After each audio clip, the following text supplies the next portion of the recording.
13 uždavinys prognozuoja bėdą, B už tai raidelė pažymėta, sąlygoje 900 eurų ir 10%.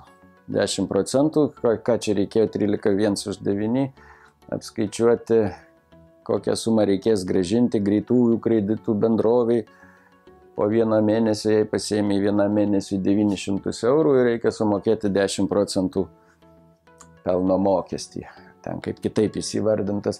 Na tai 10% nuo 900, nu turbūt 900 padalinam iš 10 ir gaunam 10-dalį, tai yra 90. 900 plus 90, 990 eurų gražinam po mėnesio, vienas taškas kišenė ir einam į kitą uždavinį.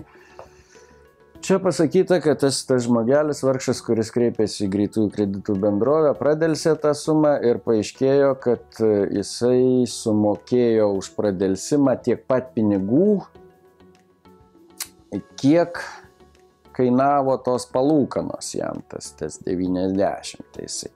Ir už dieną jam reikėjo mokėti po 0,05% nuo pasiskolintos sumos. Na ir ta vis klausė, už kiek dienų jisai pradelsė tą savo atsiskaitimą. Na šiaip tai filosofiškai visiškai nevykęs uždavinys, tokius greituosius kreditus reikia iš vis mesti iš galvos.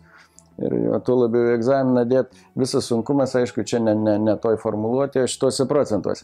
Na, reikėjo susigaudyti, kad, aš atsakymą parašiau atsakymus 200 dienų, kad 90 eurikų turėjo būti lygu, tai ta suma turėjo būti lygu kam?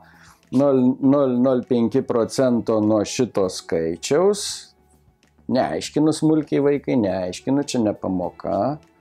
1% nuo šito skaičiaus, o 0,05% nuo šito skaičiaus bus tiek, tai čia už vieną dieną. Ir kiek dienų? N dienų. Na ir tas atsakymas N lygu 200. Čia 9 padalinam, 9 kart 0,05 yra 0,45 kart N. Iš ko reikia padauginti 0,45, kad gautumėm 90. Jeigu padauginsim iš 2 gausim 0,9, jei iš 20 gausim 9, jei iš 200 gausim 200.